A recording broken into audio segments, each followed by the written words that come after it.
안녕하세요. 오늘 당신과 함께 깊이 파고들 주제, 바로 요즘 가장 뜨거운 기업이죠. 인공지능 시대의 핵심, 엔비디아의 최신 실적입니다. 네, 안녕하세요.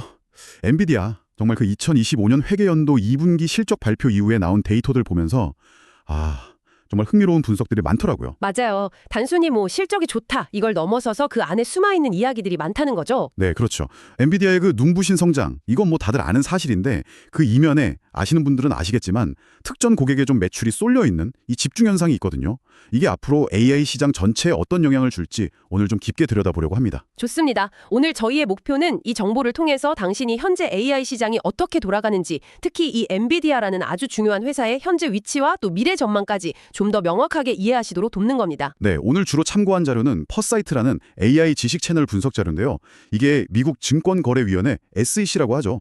SEC, 기업들이 의무적으로 재무 정보 공개하는 곳이요? 맞아요. 거기에 제출된 공시 자료를 바탕으로 해서 핵심만 잘 뽑아냈더라고요. 신뢰할 만한 자료군요. 자, 그럼 본격적으로 한번 파헤쳐 볼까요? 엔비디아의 최신 성적표. 듣기만 해도 숫자가 정말 놀랍습니다. 네, 일단 가장 눈에 띄는 숫자부터 보죠. 2025년 회계연도 2분기 매출.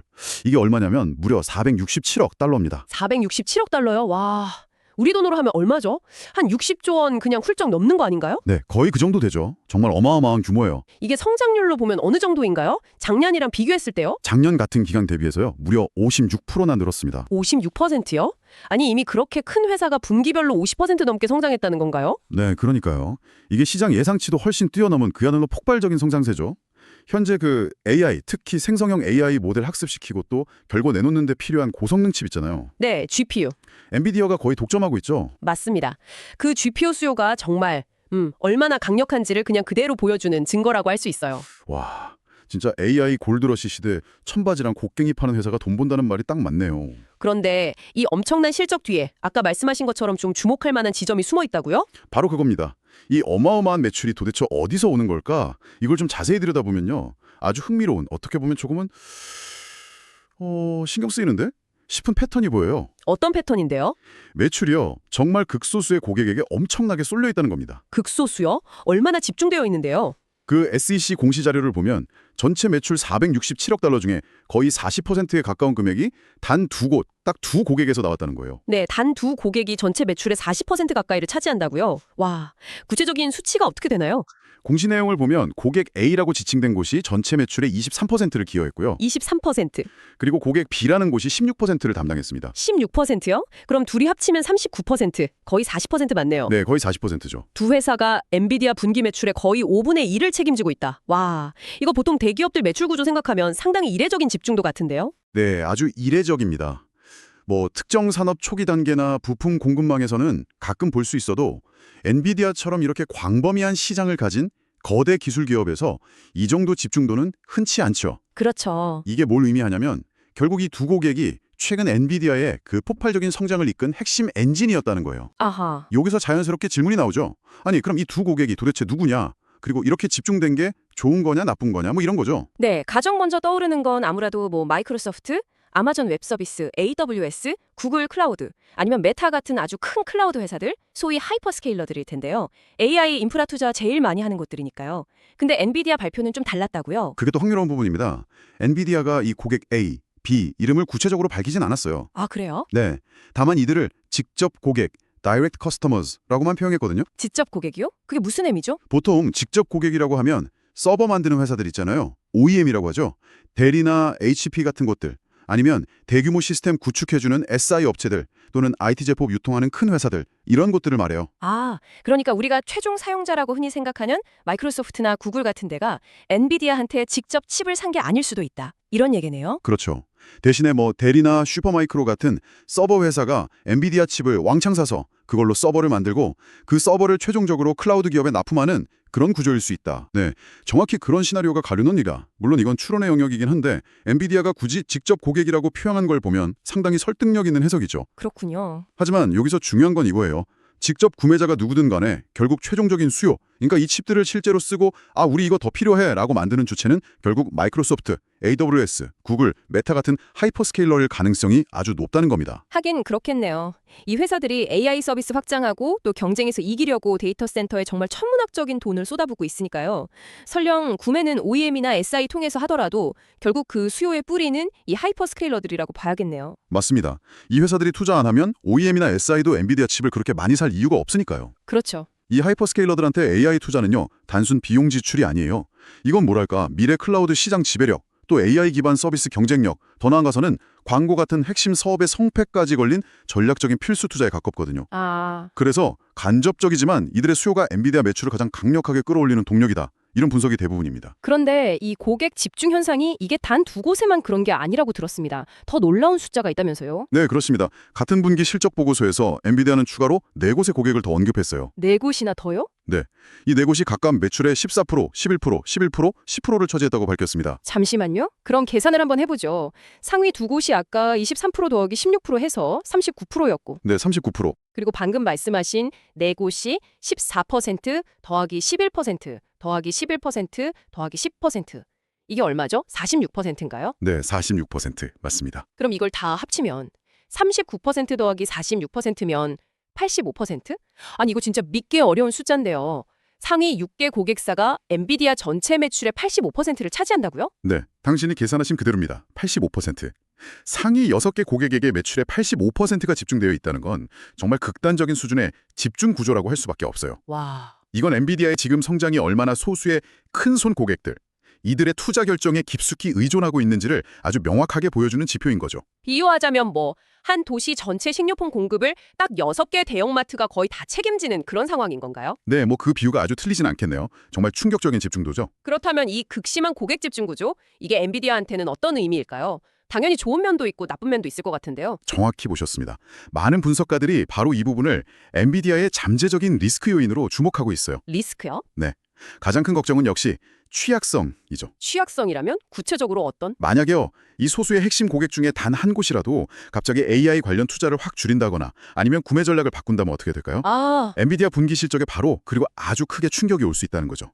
아까 그 6개 대형마트 비유로 치면 그중 하나가 갑자기 문을 닫거나 아니면 납품업체를 확 바꿔버리는 그런 효과인 거예요. 모든 달걀을 몇 개의 아주 큰 바구니에 나눠 담은 셈인데 그 바구니 하나하나가 너무 무거워서 하나만 깨져도 타격이 엄청난 구조다. 이런 거네요. 네, 그렇죠. 구체적으로 어떤 시나리오가 가능하냐면요. 첫째는 경기 침체나 예상 못한 시장 변화 때문에 이 큰 고객사들이 갑자기 IT 투자를 줄이는 경우. 둘째는 경쟁사의 부상이죠. 예를 들어서 AMD의 MI300 시리즈나 인텔 가우디 칩 같은 경쟁 제품이 성능이나 가격에서 괜찮아져서 이 고객사들이 저것도 한번 써볼까? 하면서 구매 비중을 늘리는 경우. 이것도 엔비디아 매출에 직접 타격을 주겠죠. AMD나 인텔도 계속 따라오고 있으니까요. 그렇죠. 그리고 셋째는 이 하이퍼스케일러들이 자체적으로 AI 칩 개발에 성공해서 엔비디아 칩 의존도를 낮추려는 시도예요. 구글 TPU나 아마존 트레이니엄 인퍼런시아, 마이크로소프트 마야 같은 것들이요. 자체 칩 개발. 이것도 계속 얘기가 나오죠. 네, 아직은 엔비디아 성능 따라가기 어렵다는 평가가 많긴 하지만 장기적으로 보면 분명히 위협 요인이 될 수 있습니다. 이런 리스크가 엔비디아만 겪는 건 아니겠지만 그 85%라는 극단적인 집중도를 생각하면 엔비디아가 유독 이런 변화에 민감하게 반응할 수밖에 없겠네요. 그럴 수 있습니다. 특히 AI 칩 시장처럼 기술 변화가 엄청 빠르고 경쟁 구도도 언제 바뀔지 모르는 분야에서는 이런 집중 구조가 더 큰 부담이 될 수 있죠. 뭐랄까, 시장의 작은 파도만 쳐도 배가 크게 흔들릴 수 있는 그런 구조라고 볼 수 있겠네요. 하지만 이렇게 명백한 리스크가 있는데도 엔비디아 전망을 여전히 긍정적으로 보는 시각이 많잖아요. 이 리스크를 좀 상쇄할 만한 요인들도 있다는 거겠죠? 물론입니다. 이 리스크 분석과 함께 반드시 봐야 할 아주 강력한 반론, 그러니까 긍정적인 측면들이 있어요. 그리고 그 핵심에는 바로 이 소수의 큰손 고객들, 이들의 특성이 있습니다. 그 고객들의 특성이요. 어떤 특성이 엔비디아에게 유리하다는 건가요? 첫째는요, 이 핵심 고객들, 특히 최종 수요처로 보이는 하이퍼스케일러들은 그야말로 돈이 엄청 많은 회사들이라는 거죠. 하하하, 그렇죠. 네, 현금도 많고 또 계속 돈을 벌어들이는 능력, 자유현금 흐름도 뛰어나서 AI 인프라에 계속 투자할 재정적인 체력이 충분하다는 겁니다. 이 회사들은 연간 수십조 원 규모의 투자를 할 능력이 있고 실제로 그런 계획들을 발표하고 있고요. 자금력은 일단 확실하다. 그렇죠. 둘째, 그리고 이게 더 중요할 수 있는데 이 회사들에게 AI 투자가 선택이 아니라 거의 필수라는 점이에요. 필수요? 네, 아까 잠깐 얘기했지만 클라우드 컴퓨팅, AI 기반 서비스, 검색, 소셜미디어.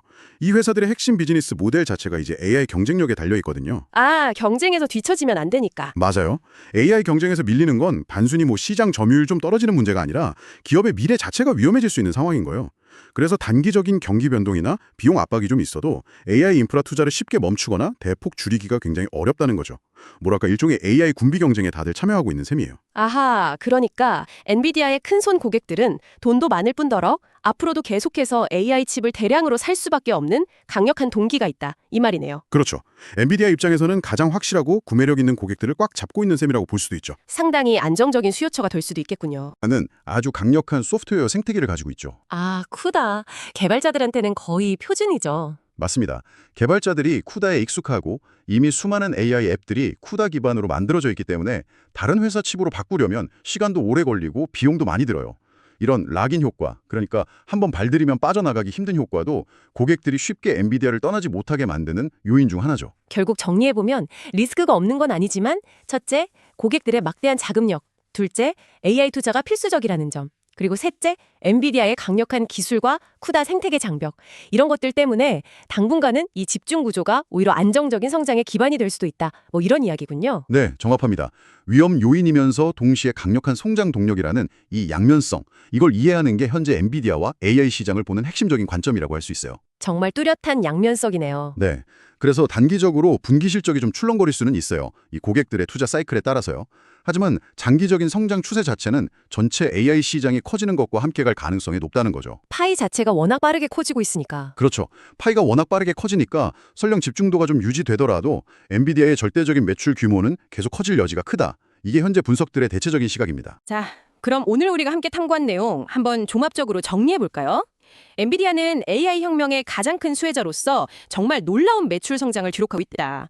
하지만 그 성장 이면에는 상위 6개 고객이 전체 매출의 85%를 차지하는 극단적인 고객 집중 구조가 있다는 것은 네, 이것은 특정 고객의 투자 결정 변화에 따른 단기적인 변동성이라는 명백한 리스크를 안고 있다는 걸 의미합니다. 뭐 경쟁이 심해지거나 고객사들이 자치칩 개발에 성공하는 것 같은 위협도 물론 있고요. 하지만 동시에 동시에 이 핵심 고객들이 엄청난 자금력과 AI 투자에 대한 강력한 전략적 필요성을 가진 거대 기술 기업들이라는 점, 그리고 엔비디아 자체의 기술적 우위와 생태계 경쟁력을 고려할 때 이 집중 구조가 당분간은 오히려 강력한 성장 동력으로 작용할 가능성도 높다.